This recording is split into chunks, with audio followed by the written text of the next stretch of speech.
Hello tout le monde, ici Nicolas de Mindstep. Je suis en charmante compagnie avec Edith Lassia. Bonjour Edith. Bonjour Nicolas. Alors Edith nous fait le privilège à Sandrine et moi aujourd'hui de pouvoir passer un superbe week-end. Nous sommes dans la propriété d'Edith, au logis de Chassagne, en Charente-Maritime. Et c'est tout simplement magique. On est dans un jardin magnifique. Il y a des hamacs qui pendent, il y a du soleil, il fait calme. Et merci pour ça Edith, c'est vraiment un beau cadeau que tu nous fais. Et j'avais vraiment très envie de vous présenter Edith, qui est une femme solaire et qui est d'ailleurs la coach des femmes solaires. Hein. C'est comme ça que tu te présentes au monde, avec une énergie qui est tout simplement débordante et abondante et très agréable. Et est-ce que tu peux peut-être expliquer en 2-3 mots ce que tu offres aujourd'hui au monde en termes de valeur? Alors, quand on dit je suis la coach des femmes solaires, je dis souvent j'ai 120 ans. J'ai 120 ans, je sais que ça ne se voit pas, mais j'ai vécu 4 carrières. Je suis dans ma 4e carrière et je me suis rendu compte que l'essence même de ce qui m'animait, c'était de vivre intensément, de rayonner et de partager ce rayonnement pour aider les gens à trouver leur propre solarité, leur propre source de rayonnement.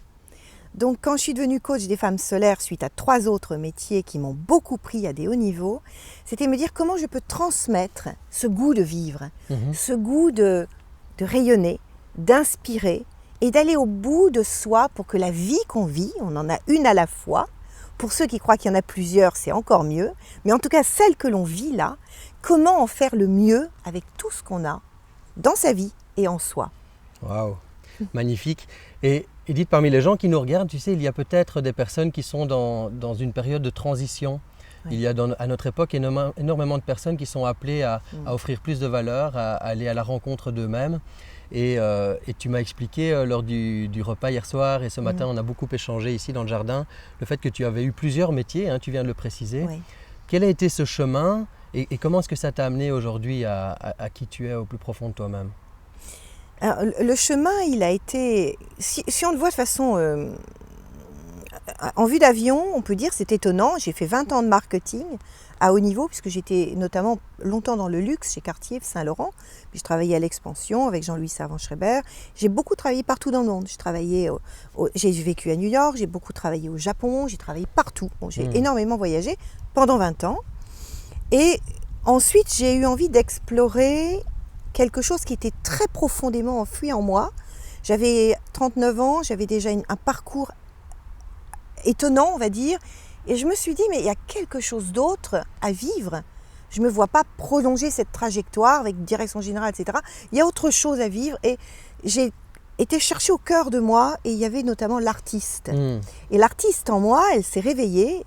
Et les hasards de la vie, qui n'en sont pas, le hasard, comme dit Einstein dit, le hasard, c'est Dieu qui joue au dé. Mais les hasards de la vie ont fait qu'à 39 ans, j'ai failli perdre mon œil gauche. Et j'ai rencontré une chamane qui m'a dit, Edith, l'œil gauche, il a quelque chose à te dire. Qu'est-ce que tu ne veux pas voir? Et j'ai très vite considéré que la partie gauche, c'était ma partie créative, celle qui est pilotée par le cerveau droit. Et donc, j'ai laissé monter en moi ce profond désir de peindre. Je suis rentrée dans un atelier de la Renaissance où j'ai appris à travailler comme les maîtres ce qu'on appelle le Quattrocento, les années 1450 en Italie. Et j'ai appris à peindre comme les anciens. Donc j'ai fait mon premier virage en écoutant à la fois mon corps qui me disait stop et puis mon enfant intérieur qui disait mais tu as des dons, on va les explorer. Et dès que j'étais dans ce premier cours, j'ai su que j'étais à ma place. Et on pourrait se dire c'est un virage radical, mais est-ce qu'il est si radical que ça pour toi? Eh bien non, au début je me suis dit c'est radical, j'en avais même peur. Donc je continue à donner des cours à l'Institut français de la mode et en fac, mais surtout très vite quand j'ai commencé à déployer mes propres, on va dire, talents artistiques, je me suis retrouvée à exposer aux États-Unis. Pourquoi ? Parce que la femme de marketing en moi, elle est venue apporter quoi ? Comment aller parler de quelque chose aux autres, donc à des galeristes ? Comment créer un beau dossier de presse ? Comment créer un site internet ? J'ai eu un des premiers sites d'artistes. Donc je me suis appuyée dans mon côté artiste sur mon premier métier qui était un savoir-faire et un savoir mettre en lumière. Donc tes compétences t'ont accompagné dans cette transition. Complètement. Ce n'est pas un virage où on laisse de côté toute une partie de sa vie pour passer à autre chose. C'est du et plutôt que du Alors au début c'est un et. Mmh. Enfin, au début, il y a une rupture quand même. Hein. Oui, bien sûr. On lâche pour... Je me souviens d'ailleurs d'un jour où j'ai donc fait cette transition marketing pendant 4 ans. Et un jour, je me suis dit, maintenant, il faut que tu choisisses. Et j'étais devant ma grande armoire de bureau où il y avait toutes mes vidéos de culture pub, de Capital, qui étaient tout ce que je regardais pour enseigner. J'avais fait des séquences pour enseigner d'une façon créative le marketing, le monde actuel, comment on peut communiquer. Et je me suis dit, maintenant, il faut que tu choisisses, Edith. Et là, j'étais en larmes devant mes grands trucs. Et j'ai dit, il faut que tu jettes, tu ne gardes que les purs, tu ne gardes que l'essentiel. Okay. J'ai gardé 10%, j'ai jeté tout le reste. Et comme par hasard, 2 mois après, j'avais une expo aux États-Unis. Ouais. C'est-à-dire qu'il a fallu quand même à un moment que je fasse un choix. C'est le pouvoir de la décision qui amène autre chose. Mais les 10% que j'ai gardés, c'était un savoir-faire, un savoir-dire, un savoir communiquer. Puis après, je me suis mise à... Là aussi, dans le « et », j'avais donc ce talent marketing et l'écriture et la peinture. Je rencontre, il n'y a pas de hasard, quelqu'un qui crée un magazine en ligne, exporevue.com, et très vite je m'associe à ce projet et je deviens critique d'art. Parce que là, il y avait l'écriture, je me suis occupée du marketing du site et l'art. Donc j'ai commencé à tricoter tout ça. Tu vois, je l'ai tressé. Puis en parallèle, l'art m'a amené au cœur de moi, m'a amené au développement personnel. Parce que plus on créait, plus j'allais au cœur de l'essence même de ce qui m'animait, plus je me suis rendu compte que c'était un petit peu complexe à l'intérieur. Ah oui. Et là, j'ai démarré tout un travail de développement personnel que la chamane que j'avais rencontrée quelques années avant m'avait dit important pour moi. Oui. Donc j'ai tiré un fil. Et là aussi, ça a été du « et ». C'est-à-dire que l'écriture sur d'autres artistes, l'art, plus la compréhension de moi-même et de mon histoire, ça a été encore un enrichissement pour arriver maintenant à 120 ans. En fait, j'en ai pas 120 quand même, mais dans ma 3e, 4e carrière, à pouvoir devenir la coach que je suis devenue, c'est-à-dire comment toute cette évolution organique, on a parlé d'organique tous les deux, c'est-à-dire cette croissance personnelle qui se fait d'écoute de soi, du monde, de son corps, de tous les messages, au service de quelque chose, peut être utile aux autres. Exactement. Et la femme solaire, que j'ai dû prendre un certain temps pour accepter, parce que rayonner c'est une chose, mais dire j'accepte de rayonner c'est autre chose. Ah oui, oui. S'appeler la coach des femmes solaires, ça a été un challenge pour moi. Mais qui es-tu pour rayonner ? Tu rayonnes et fiche-nous la paix, quoi.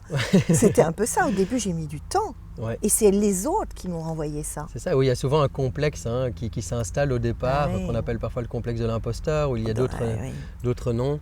Et peut-être que d'ailleurs les gens qui t'écoutent sont en train de se dire, voilà, j'ai ces talents en moi, j'ai des choses à explorer, mais qui suis-je pour aller à la rencontre de cela ? Et finalement, à travers ce parcours, tu les invites à aller explorer ça. C'est ça qui est intéressant quand on rayonne comme toi, c'est qu'on donne la permission aux autres d'en faire de même. C'est ça qui est essentiel. Et ce qui m'a beaucoup interpellée, c'est que moi, personne ne m'imagine timide. Pourtant, je suis timide. Mais j'ai dû beaucoup le dépasser. Mais ce qui m'a souvent permis, et c'est le cas de beaucoup de personnes autour de nous qui ont une belle notoriété, c'est de se dire finalement c'est le regard des autres qui à un certain moment va nous permettre de dire ah oui quand même, donc je représente ça, et s'autoriser à l'assumer et à le dire au monde. Ouais. Donc le conseil que je peux vous donner, c'est travailler à la fois de l'intérieur et en ayant un regard sur l'extérieur avec discernement et intelligence. C'est-à-dire d'abord de l'intérieur, quel est votre rayonnement ? Quelle est votre puissance ? Qu'est-ce qui vous anime ? Qu'est-ce qui vous fait vibrer ? Quels sont les talents au fond de vous qui souvent reviennent à votre enfance ? Ouais. Là où vous aviez naturellement des aspirations, des envies. Et ensuite, quel est le regard que des gens bienveillants, que vous admirez, que vous respectez, vous renvoie de vous. Oui, c'est très, et très avec cette double lecture, vision à 360 aussi. Vous allez, voilà. Mais encore une fois, je ne parle pas du regard des autres, à chercher le regard des autres. Je parle de quelque chose de très précis. Quand quelqu'un qu'on respecte vous dit, tu sais, tu m'as beaucoup apporté dans ma vie, et vraiment, tu m'étonnes, et ce que tu fais me parle beaucoup. C'est pas pareil que chercher la reconnaissance auprès des autres. Exact. C'est accepter une reconnaissance naturelle que l'on émane et qu'on va petit à petit s'autoriser à reconnaître pour qu'elle soit un rayon de plus à notre soleil. Waouh! Et toi qui rayonnes autant aujourd'hui, quel est le chemin que tu as envie d'emprunter pour la suite? Parce que tu as déjà 120 ans, j'espère qu'il te reste encore au moins la même chose pour pouvoir accomplir de belles choses. Comment est-ce que tu vois les années qui viennent en termes de rayonnement? Eh bien, je les vois d'abord comme accepter pleinement le sens de ma vie. Je pense que je suis une femme qui a été finalement très gâtée par la vie. J'ai eu comme tout le monde des galères, des grosses, on a failli tout perdre, mon mari et moi avons failli nous quitter à un certain moment, j'ai traversé des choses pas faciles, je n'ai pas eu que du rose, loin de là. Mais ce que je veux dire, c'est que globalement, je considère que la vie m'a énormément gâtée. J'ai pu explorer beaucoup de métiers, j'ai pu explorer des cultures différentes, j'ai pu aller à l'intérieur de moi grâce au développement personnel et à des chamans et à des personnes qui m'ont apporté des éclairages extraordinaires. Et je me dis que si j'ai reçu tout ça, c'est pour en faire quelque chose. Et je pense qu'aujourd'hui, ce que je ressens, c'est un désir et une responsabilité. Le désir, c'est d'aller plus loin dans l'authenticité, dans ce que je peux aider les autres, les femmes et les hommes, parce que de plus en plus, j'ai d'hommes qui viennent me rejoindre, même si je me suis vraiment définie comme la coach des femmes solaires. Et d'ailleurs, le livre sur la puissance féminine que je suis en train de terminer parle vraiment de cette puissance féminine dans l'amour des hommes. Mais je me dis que c'est toute cette richesse que la vie m'a offerte que je dois repartager. Donc par mon travail de coaching, par mon travail d'écriture, et juste peut-être simplement en étant au plus profondément qui je suis. Ouais. Par ailleurs, j'ai une fille qui a 23 ans, un fils de 28 ans, et pour qu'ils aient la puissance de leur vie, c'est pas par les mots que je vais leur transmettre, c'est par qui je suis. Donc aujourd'hui, je considère que mon devoir principal est d'être la plus authentique et la plus inscrite dans ma puissance féminine pour irradier et apporter de la lumière et de la valeur et du goût, de l'envie. Si je peux être contagieuse, je prends. Magnifique. Et vous imaginez le privilège que j'ai ici aujourd'hui, parce que je suis moi sur ce chemin de découverte, de curiosité, et pouvoir rencontrer des personnes comme toi qui ont fait quelques pas de plus sur leur chemin, ben, c'est vraiment un privilège extraordinaire. Et mon intention, elle est tout simplement de partager avec vous qui regardez cette vidéo ben, ce genre d'histoire qui laisse penser et qui montre que ce travail d'intériorité et d'action dans un monde dans lequel finalement on fait des choses pour devenir a du sens. Et comme tu l'as dit, aujourd'hui, tu es dans une volonté de te servir de ce que la vie t'a apporté pour pouvoir venir en aide aux autres. Et on aime, Sandrine et moi, dans nos ateliers, nos activités, repréciser à quel point apporter de la valeur, ça consiste à aider quelqu'un à obtenir, éviter, améliorer quelque chose. Et c'est vrai dans tous les métiers, hein, parce que parfois on imagine que c'est la responsabilité des coachs, des thérapeutes, etc., d'aider les autres. Mais non, chacun dans nos activités, on a à apporter une aide à quelqu'un par rapport à quelque chose de précis. Ça peut être quelque chose de mental, ça peut être quelque chose dans le corps, etc. Et donc je vous invite tous à vous connecter à ce que vous rendez comme service au monde à travers ce que vous faites aujourd'hui comme activité, et à vous projeter dans ce que vous pourriez amplifier, dans ce que vous pourriez amener de plus grand au monde, parce que je pense que tu le dis dans tout ce que tu racontes, nous avons tous en nous quelque chose qui nous dépasse, quelque chose de plus grand que soi, et que probablement mettre de l'énergie à aller chercher ça. C'est pas toujours confortable, mais c'est certainement un chemin mais toi comme moi magnifique. faisons partie des êtres, et Sandrine pareillement, c'est qu'on est convaincu que le meilleur est en soi. Et le chemin le plus long, c'est celui qui va du mental au cœur. Parce que le mental nous freine. Et c'est juste accepter que vous avez, quelle que soit votre histoire, quelles que soient les difficultés que vous pouvez traverser, tout au cœur de vous. Et plus vous vous connecterez au cœur de vous, et quand je dis le cœur, c'est vraiment vous connecter à votre cœur, plus vous aurez la possibilité d'aller autoriser cette richesse infinie qui est au cœur de vous à se libérer. Vous n'allez pas aller la chercher, vous allez juste ouvrir les portes. Exact. Et détricoter ce qui l'empêche. Détricoter l'armure en fait.